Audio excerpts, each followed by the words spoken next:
Desensitization happens when there is too much exposure to something that is evil, something that is shameless, something that is ithm, anything that is bad. And so on the one hand, please be aware that one of the techniques of evil is to desensitize us.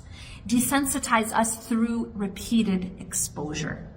Something that 10 years ago we would have considered extremely shameless, we have now become accustomed to, and that is through exposure through media.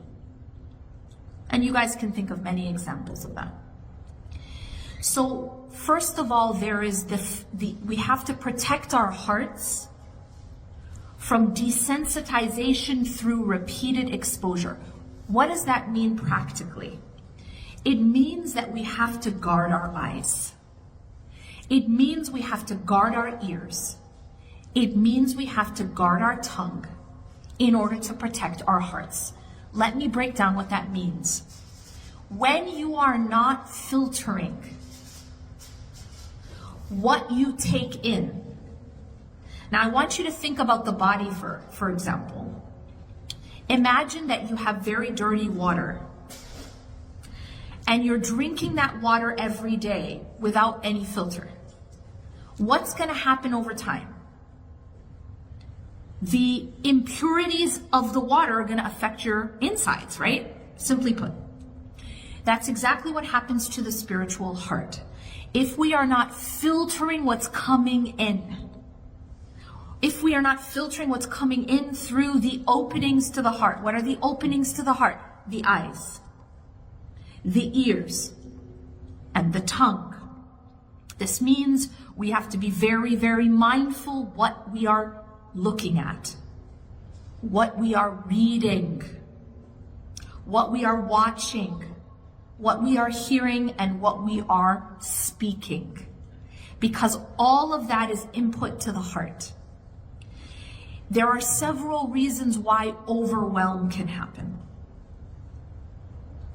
One of the reasons overwhelm can happen is simply because of the quality of the input. If the input is not filtered, you are taking in poison. Imagine it's poisonous water without filtration. And what happens over time is the heart becomes overwhelmed. The heart can actually become sick if the input is poison. And until it gets to such an extreme level that the heart can actually die. This is spiritual death. So what happens to the heart, just like the body, is that if you are sipping poison into your body every single day, maybe it's microdoses of poison.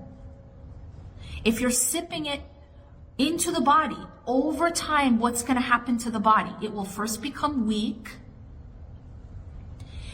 You will be overwhelming the immune system. And then it will become sick. So first we become weak, and then we're overwhelming the immune system. And then it becomes sick, and then eventually it dies. The exact same process happens to the heart, the spiritual heart.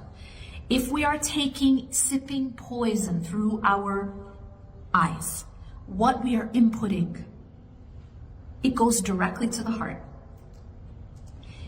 What we're listening to and what we're speaking, we have to be mindful of that because it is input, it is food for the soul, it is soul food. And so just like you are picky about what you eat, I hope, you ask, is this halal?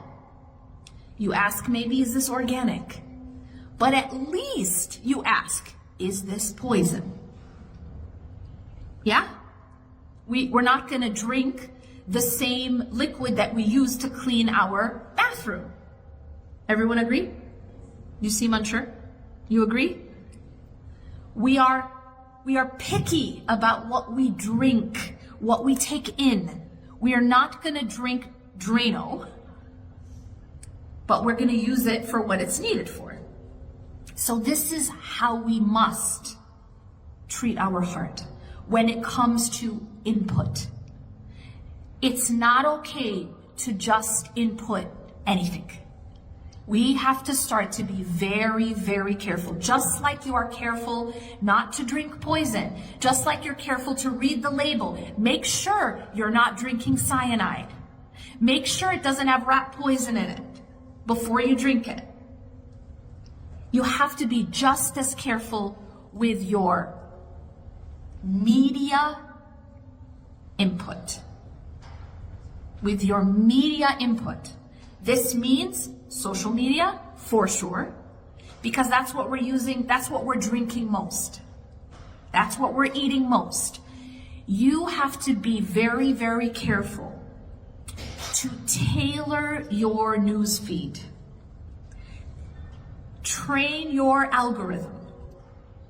Why? Because see, your feed, I want you to imagine that is like your fridge. That is what you will eat that day. Everyone understand? What's on your phone is your fridge. Your fridge is your phone. Your phone is your fridge.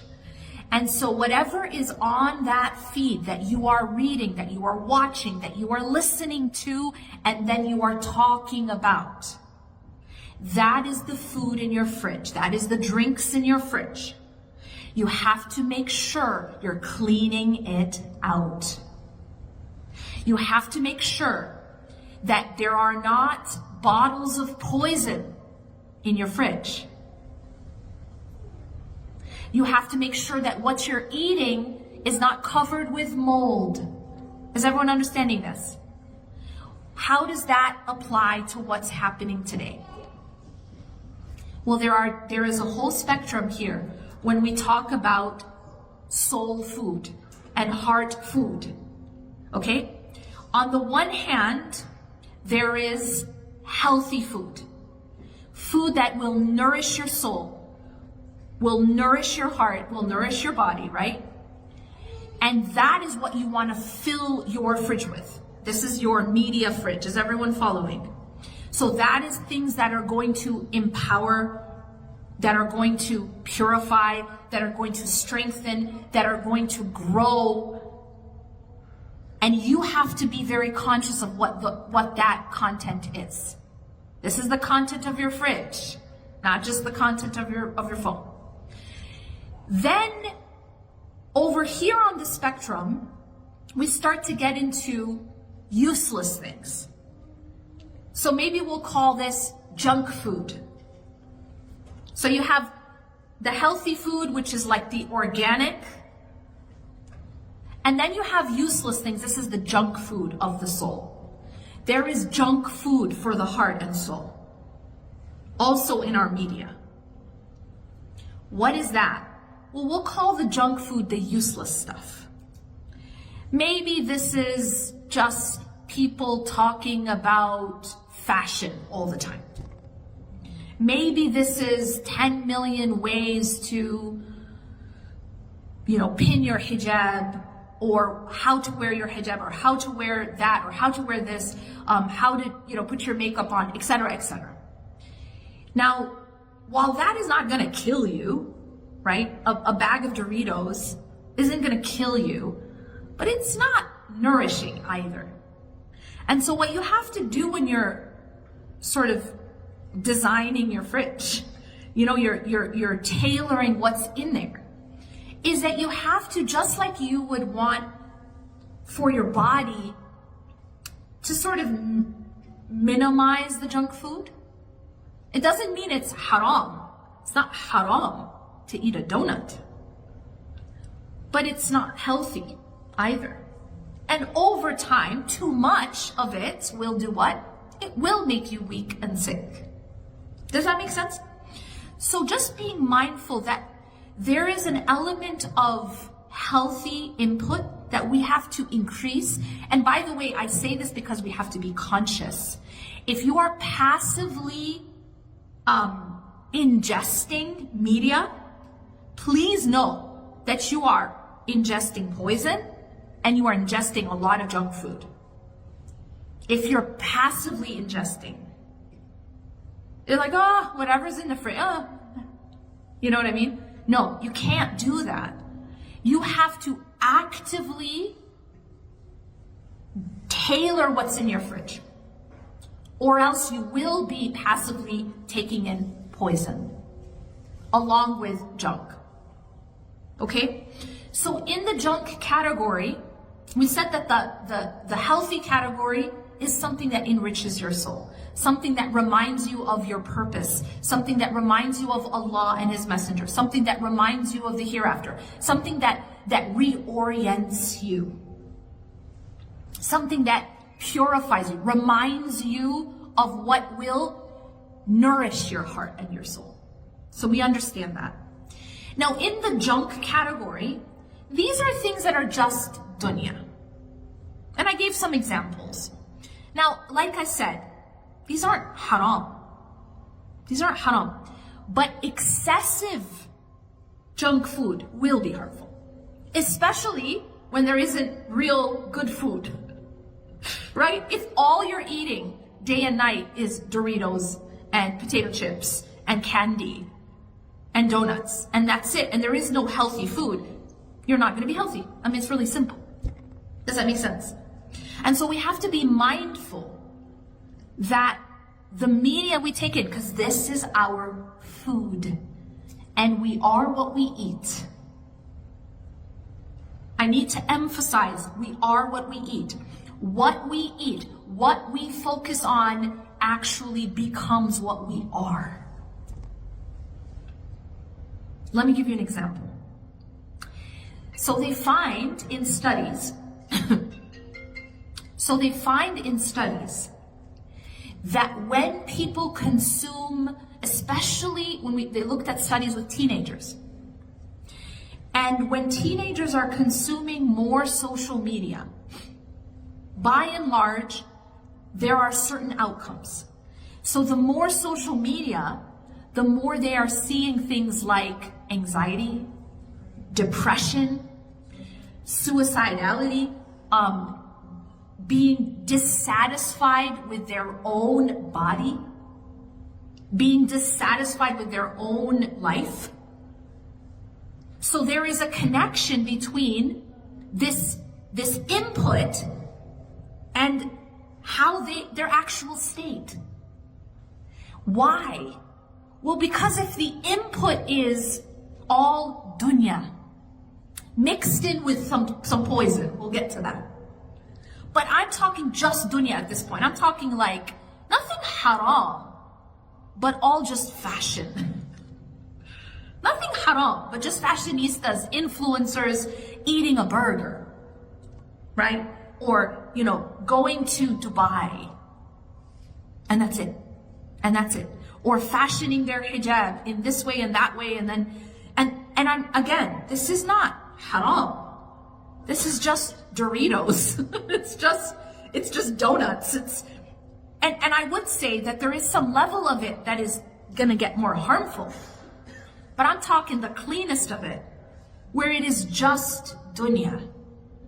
It is just superficial. Please understand that that is not harmless. Because what we focus on is what we become.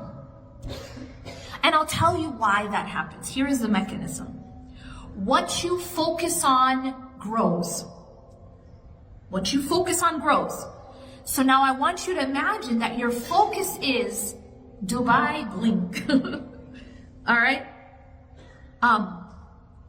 What you're wearing, what the brand is, what you're eating, where you're going, who you're with. Okay. So your focus is basically, we'll call this the superficial things of life. Now, assuming there's no haram in here, yeah, it's allowed. It's allowed to wear nice things. It's allowed to eat nice things. As long as it's halal. It's allowed to go to Dubai. like all these things are not haram, right? But when the focus becomes the superficial parts of life. Guess what happens to the superficial parts of life? They grow in your eyes.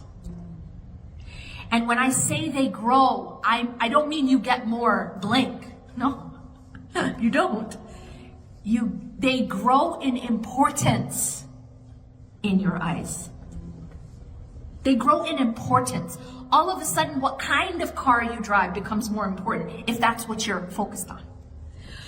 All of a sudden, how you look, the size of your waist, how much you weigh. This is why the issues with body image are become so much worsened with social media usage in young people. It's because it's the focus on it that makes it more important, and then there's the comparisons. And then of course there's the filtering, the skewing of reality, because what you're seeing isn't even reality. It's a filtered version of reality. It's a fake, let's call it an AI version of reality. Now we have AI. We used to have filters. We used to have Photoshop. Now we have AI. But ultimately, what do they all have in common? They are all fake. They are all fake. They are not real. They are fake and they are superficial. Even if they're real, even if that's her real nose, it's still the surface. Do you understand?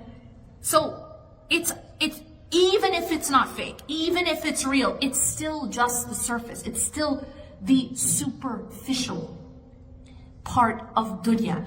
Our body and how our body looks and our skin color and how thin or how our body shape is or how much, what we wear, how much money we have. These are all the superficial part of dunya. These are all the shell. This is the shell, right? Now, no one is saying to neglect that. But when that becomes the focus, its importance grows in your eyes. And that is why it will start to become more important than the things that actually matter. Does that make sense? Are you following this? The phenomenon here is what you focus on grows. If you focus on the superficial will look more and more important to you. How your body looks. This is why teenagers are suffering with body image issues. It's because of the media that they're ingesting. If they are not taking in these images on a daily basis, and it becomes the food. If this idea of this is how your life should be, right? Whatever that is, whatever influencer is living a certain kind of way, if that becomes your focus, that's what you're drinking and eating each day, then inside of you, that becomes the standard. That becomes more money, status, appearances. For us women, it can become really easy to think very quickly that our worth is based on how we look, based on the shade of our skin. How gori are you? How this becomes the value system. It can become very easy to be sucked into that if you're not careful. If you're passively taking in, we can't passively take in. This is why I say you have to guard your heart with your life. And that is guarding the eyes, the ears, and the tongue. What you talk about is so important. What is important to you is going to be what you talk about. And what you talk about is going to become more important to you. This is the cycle, isn't it? So be mindful of that. And allow Ramadan to be a time to become more mindful of that, because the shayateen are chained. The shayateen are chained. So we have only one thing that we're dealing with, and that is our nafs. Because ultimately, we usually have two enemies. We have the external enemy and we have the internal enemy. Everyone understand? Now the external enemy is shaitan and his army.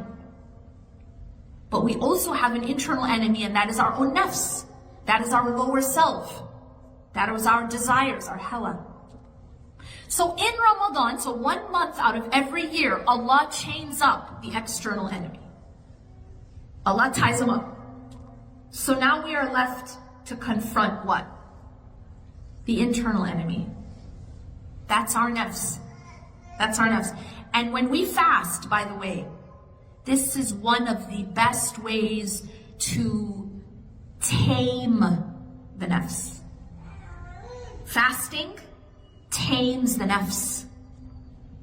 It's like, you know, if you have a wild animal and you want to domesticate it, you want to break, you need to break the horse. Basically, you need to domesticate it. You need to get it out of its wild, right? It's wild. One of the things you do is restrict food. Have you guys seen Spirit? That's like a cartoon from like a long time, but you know what I'm talking about. They were trying to break Spirit. What did they do? No food. I mean, obviously he was very abusive, but the idea is we have kind of a wild beast inside us, which is our nafs. And we need to we need to tame it. We need to tame it. That's not to say there's something wrong with you, by the way. That doesn't mean there's something wrong with you. This is not something's wrong with you, you have a nafs. Everyone has a nafs. Everyone has a nafs. The question is, how have you tamed your nafs? How have you tamed your nafs? Who has taken over? The nafs? Is the nafs stronger? Or is a purified qalb, heart, stronger? And this has everything to do with what you do every single day. Do you understand? Just like the health of your body has to do with what you do every single day. What are you eating? What are you drinking? Are you exercising? Are you getting, vitamins? Are you going in the sun? Are you getting vitamin D? Like, how are you taking? Are you resting? Are you getting enough sleep? The heart and the soul also need these things. So what I want to say to you is, when you're fasting and you're in Ramadan, you're already having the best chance to take on your nafs, because you're not dealing with the shaitan, the shayateen, or not as much, right? Whatever amount is chained, the big or the small, but it's that enemy has been chained. So now it's just you and your nafs, okay? And then Allah prescribes fasting, which now is weakening your nafs, so that you can strengthen your qalb, your heart. And to strengthen your heart, you gotta make sure that it's being well fed and not drinking poison and junk food, and that's it. And this is why I say, from a very practical perspective, one of the main parts of this is gonna be filtering your media. That's it. That's one of the biggest sources of either poison or junk food or healthy food for the heart, is your media. This is what you read, this is what you watch, this is, Netflix, etc., and this is social media, all of that. But this is also who you surround yourself with. I'll tell you something very important. If you take a person and you put them in an environment where everyone is remembering Allah, if you put them in the company of scholars and worshipers, what do you think is going to happen to that person? They're going to be influenced by that. The Prophet ﷺ said that good company is like entering into a perfume shop. You either come out with perfume or you come out smelling better. Bad company is like entering a blacksmith shop. You either get burnt or you come out smelling bad. You know when you're around somebody who's smoking, you don't have to smoke. You come out smelling like smoke. And that's what bad company does. If you put someone in an environment where the people around them are thinking more about the hereafter than the dunya, are more, conscious of Allah, remembering Allah, they're careful to pray on time, they have the proper perspective of dunya and akhirah, that person's going to be influenced by that. But if you take a person and you put them in an environment where all that's talked about is other people, what they're wearing, what they're doing, who they're marrying, who they're divorcing, who they're dating, whatever it is. You know what she did, you know what he did, you know what? If it's just about dunya, if that's all these people care about, this is called ghafla. Ghafla means heedlessness. It means these people do not think about akhirah, they think about dunya more. And sometimes, I'm not just talking about non-Muslims, I'm talking about Muslims. But these are people who money and status are what's most important. And if that is your environment, then you will be affected by that. You will become like that. Al-mar'u ala dini khalileh, the Prophet ﷺ said.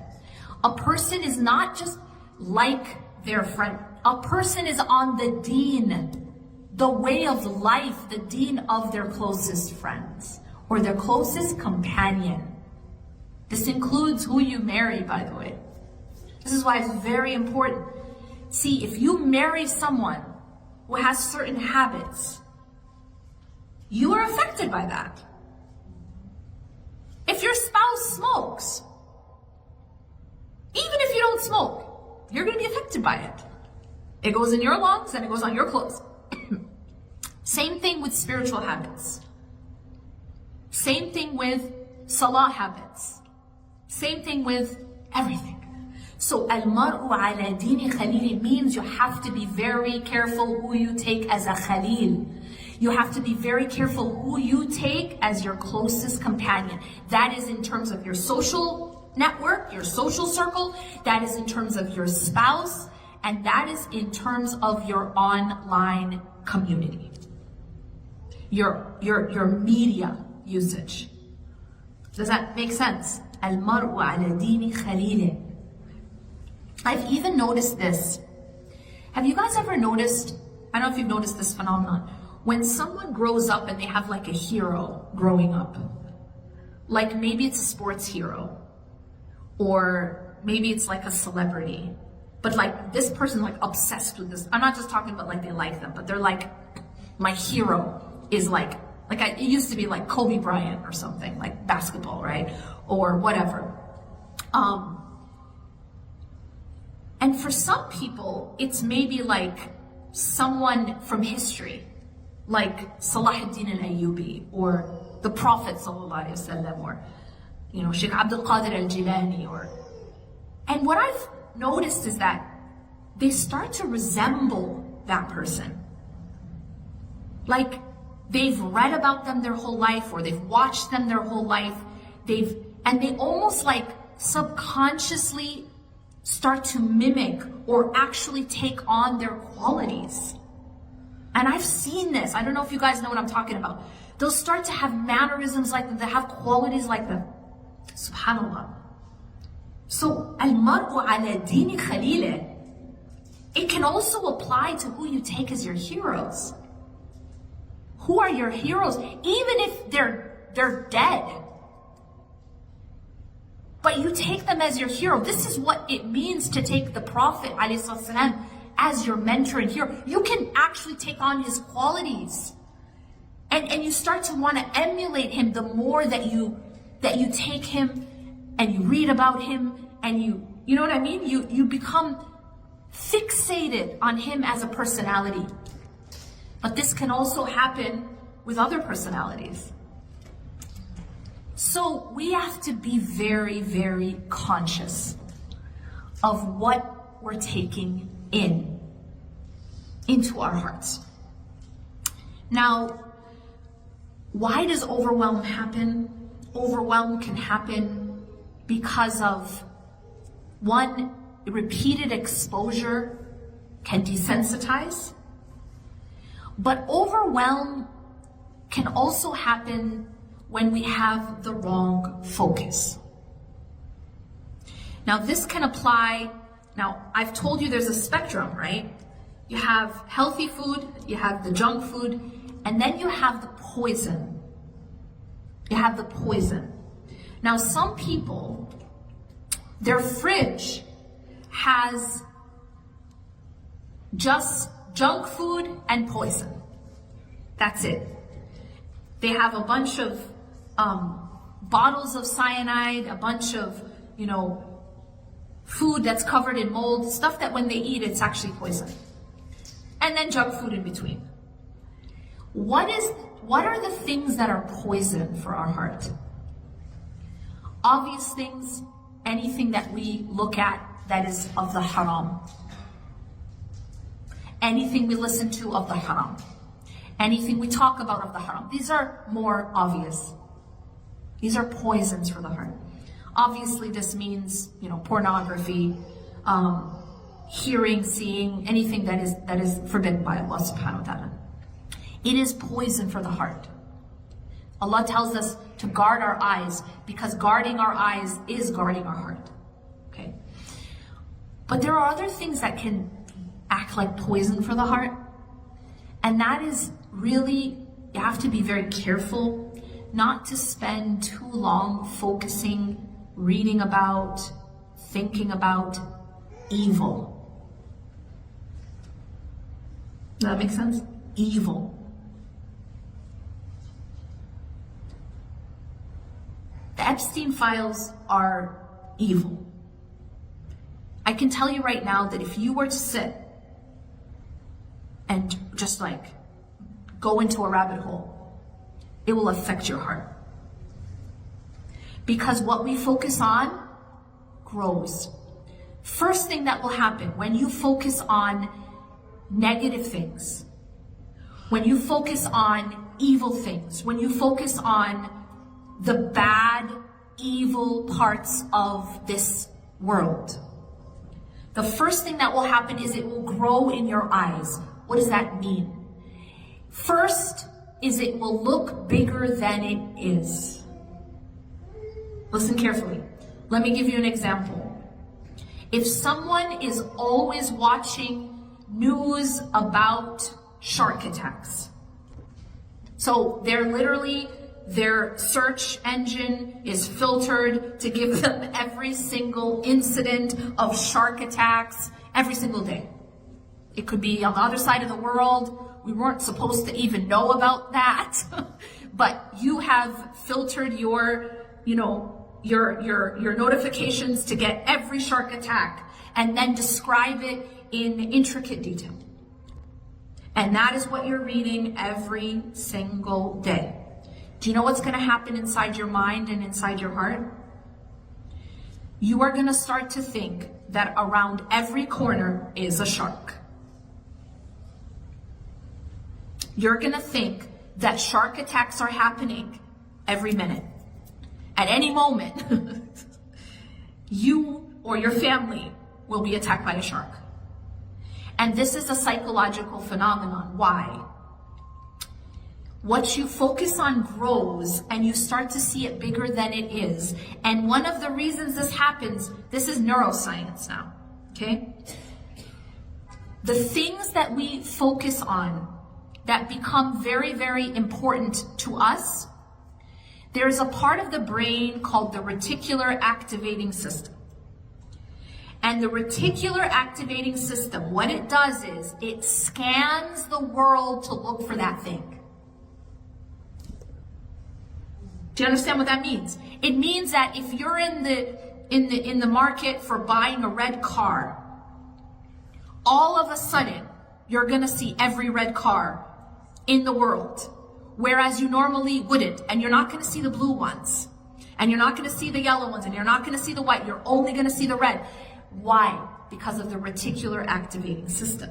Because you are focused on red cars because you're trying to buy a red car. And you'll find this with everything. You know, if you're trying, you know, when you're trying to buy, I don't know, maybe you're in the market to buy something for your house, right? Or maybe you're looking for a nice new coat. You're going to notice everybody's coats, right? Oh, you never noticed anyone's coats before, right? I remember one time when I was like trying to get highlights when I was younger. And I was like, I would notice everybody's highlights on the airplane, right? Or everywhere I went, I'm like, oh, those are really good highlights. Oh, those are really bad highlights. Like it would, my reticular activating system, because I didn't like mine, so I was like noticing it. And then when I'm not caring about that, I won't even notice it. The reticular activating system will scan the millions of data points. Please understand, we're not noticing everything around us because that would be way too much for our system. And so our brain is kind enough to filter. But the filter is based on what's important to you. So you decide that.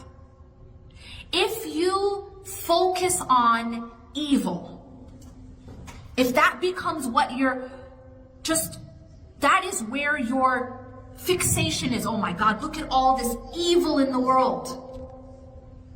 Evil, evil, evil. And you're reading about evil, and you're listening about evil, and you're talking about evil, and you're reading more about it, and then it's coming up on your feed because whatever you interact with, you get more of. That's the algorithm. So be careful what you interact with on your social media, because that's what you're going to get more of. So if you're interacting with a little bit of Epstein stuff, you're going to just get more of it. If you're interacting with this terrible thing that's happening with child trafficking or pedophilia, whatever, then that's what you're going to get more of. And so what happens is that if you focus on that, your reticular activating system is going to start to see it more in the world. More than it so then you actually start to think it's bigger than it actually is. Remember the example of the shark attacks? If you're focused on shark attacks, you're going to think that shark attacks are happening every minute. Be very careful what you focus on. And make sure that your focus is not on the evil in the world. Make sure that your focus is always more and bigger on the light than it is on the darkness. Because it will grow. When your focus is on the darkness, it will grow, and you will actually start to feel as though everything is dark. The dark is bigger. The dark is stronger. The dark is going to suck me in. The dark is going to suck my family in. Where is the refuge? You know, you start to actually feel as if it's enclosing on you. Be very careful of this. Make sure that your focus, I'm not talking about bury your head in the sand. That's not what I'm talking about. Everything, what we need to know what we need to know for what we need to do. But not just to sit and fixate on it and obsess over it and focus on it until we actually get swallowed in it. Our focus should always be more on the nur and the light and Allah than it is on the evil in the world. Because what happens is, if you focus more on the evil, it will look more powerful than it is. If you focus more on Allah, you will always see Him as more powerful. This is what dhikr does. This is dhikr, right? What is dhikr? Why don't we just say subhanallah once? Why not just pray one rak'ah? Why 17 times we say Surah Al-Fatiha? Why not just once? Right? Why not Allahu Akbar once, Alhamdulillah once, Astaghfirullah once? Allah has taught us to repeat over and over the dhikr. Dhikr is not supposed to be just once. It's supposed to be excessive. It's supposed to be a lot. It's supposed to be repetitive. Why? لِيُكَبِّرَ Allah. That's why. لِيُكَبِّرَ Allah. In order for us to make what Allah is in our life bigger than everything else. That's what Allahu Akbar means. Allahu Akbar doesn't mean God is great. Allahu Akbar means God is greater. Greater. Akbar. He is greater than everything else. The remedy for overwhelm is yukabbir Allah.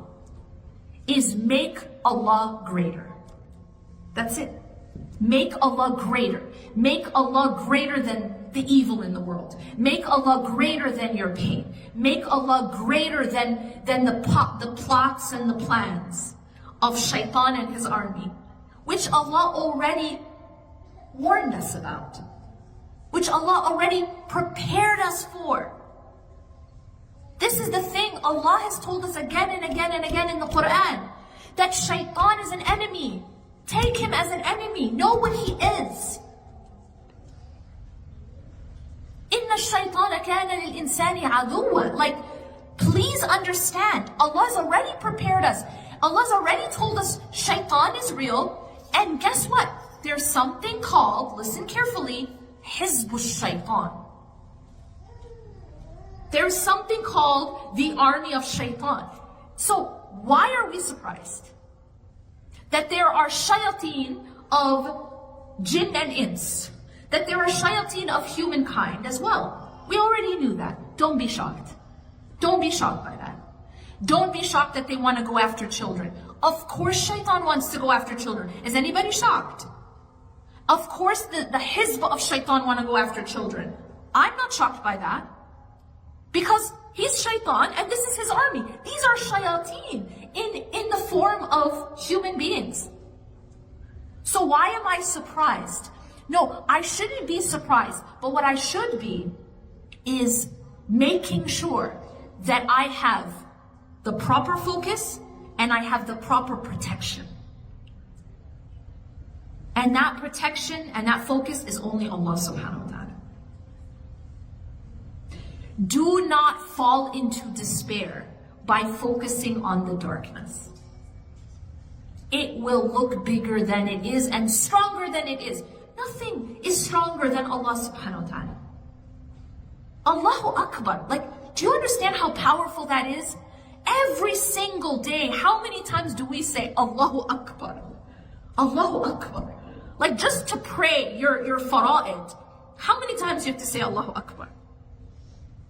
At the beginning, before you pray, your adhan, Allahu Akbar. Right? At the end of Ramadan, what is it? What is it? What do we do on Eid? Takbirat. Right? The 10 days of Dhul Hijjah, what is it? Takbirat. Allahu Akbar. Allahu Akbar. Please understand what Allahu Akbar is in our life. Allahu Akbar is not just a word. What is it in our life? It means